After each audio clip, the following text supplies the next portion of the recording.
ஒரு அழகிய கிராமத்தில் ரம்யா என்ற பெண் வசித்து வந்தாள். அவள் அவள் மன வாழ்க்கைக்காண்டி நகரத்தை நோக்கி புறப்பட்டாள். அவள் இருந்த வீட்டையும் தோழிகளையும் மிகவும் நினைத்து வருந்தினாள்.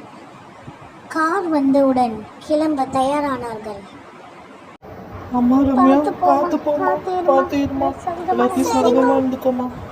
கார் கிளம்பி நகரத்தின் வீட்டுக்கு சென்றது. ஹலோ மாமா, நாங்கள் இறங்கிட்டோம். நீங்கள் வண்டி காசு மட்டும் கொடுத்துருங்க. இதுவரை கிராமத்தில் மட்டும் வாழ்ந்து நகரம் வாழ்க்கையை பற்றி தெரியாத அவன் மிகவும் திணறினாள். என்னப்பா அவன் பொண்டாட்டி எங்க? ரொம்ப அவளுக்கு செல்லம் கொடுத்துட்டு இருக்காத, ஏதோ ஓரளவு இருந்துக்கோ. இல்லைம்மா, நான் சொல்கிறது கேளுப்பா. அத்தை நான் வந்துட்டேன். வாமா, இங்கே பாருமா, இன்னையிலேருந்து நீ எங்கள் மருமக. அதனால் நீ இந்த குடும்ப கௌரவத்தையும் எங்களையும் நீ காப்பாற்றணும். இந்த வாழ்க்கையை பற்றி உனக்கு தெரியாது, நான் உங்களுக்கு சொல்லித்தரேன். நீ எதுவும் கவலைப்பட, உட்காரு முதல்ல. சரிங்க தரேன். இங்கே பாரு, நீ எதுக்கும் பயப்படாத. நான் அதுக்கே என் பையன் இருக்கான், உன் நல்லா பார்த்துக்கோ. அங்கே இருக்கிற மாதிரி நீ சகஜமாக எங்கள் கூட பழகிக்கலாம், உங்கள் அப்பா அம்மாட்ட பேசிக்கலாம். இன்றைக்கி நம்ம இங்கே சாப்பிட்லாம், நாளைந்து நீ சமைச்சிரு, சரியா? சீக்கிரம் எழுந்திருப்பேல. ஃபோன் பேசிக்கொண்டே அவன் கணவர் அவினாஷ் விலகி போயிட்டான். அத்தை, எனக்கு இந்த வாழ்க்கையை பற்றி எவ்வளோ தெரியாது. இந்த கிராமத்திலே வாழ்ந்தனால இந்த ஆளுநெல்லாம் பார்த்தா புதுசாக இருக்குது. எனக்கு ரொம்ப பயமாகவும் இருக்கு அத்தை. நான் என்ன செய்யறதுன்னே தெரியல. இங்கே பாருங்கம்மா, நான் தான் சொன்னேன்ல, நான் போக போக சரியாயிடும். கிராமத்துலனா இந்த சாப்பிட கற்றுக்கலையா, நடக்க கற்றுக்கலையா, அதே மாதிரி தான் எதுவும். நான் போய் படுக்கிறேன், நீங்கள் சீக்கிரம் போங்க அப்படின்னு சொல்லி அவன் அத்தை கிளம்பி விட்டாள். இவர்கள் இருவரும் தனியாக இருந்தனர். ரம்யா, இங்கே வா என்று அன்போடு அழைத்தாள். ஏன் உட்காந்துட்டு இங்கே வா. நீ எதுவும் பயப்படாத, அம்மா சொன்ன மாதிரி நாங்கள் உனக்கு இருக்கோம், சரியா? என்ன ஒன்று படுக்க போட? அந்த போடுமா. விடிந்தவுடன் ரம்யா காஃபி போட்டு தன் அத்தை அறைக்கு சென்றாள். அப்பொழுது அத்தை நான் காஃபி போட்டு கொண்டு வந்திருக்கேன். என்ன அத்தை போட்டு தூங்குறாங்க? சரி, நம்ம போய் பார்ப்போம். ஐயோ, எந்திரிக்கிறமான்னு தெரியல.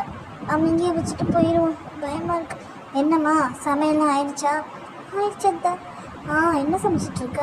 பரவாயில்ல, ஏதோ சமைச்சிருக்க. அத்தை, நான் எல்லாத்தையும் எடுத்து வச்சுக்கிட்டோமா? எடுத்து அந்த ரூமில் வச்சிரு, சரியா? பார்த்து எடுத்து வை. எதுவும் கீழே போட்டுக்காத, பாத்திரம்லாம் ரொம்ப விலை அதிகமானது. சரிங்கத்த என்றாள் அவள் அத்தை. இவளும் சிரிங்கத்தையும் தலையாட்டி கொண்டாள். சாப்பாடெல்லாம் எடுத்து வச்சாச்சு. இங்கே பாரு கவினாஷ், சீக்கிரம் வாப்பா, சாப்பிடலாம்.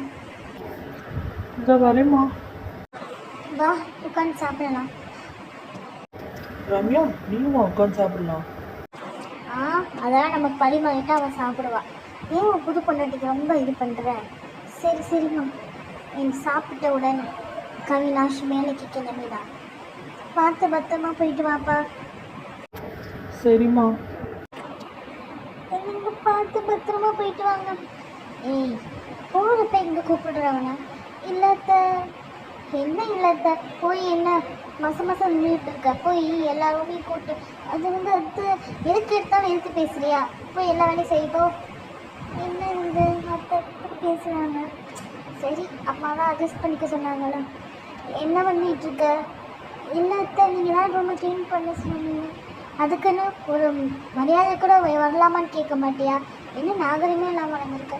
சாரி அத்தை என்று வருந்தியத்துடன் ரூமை க்ளீன் பண்ண போனான்.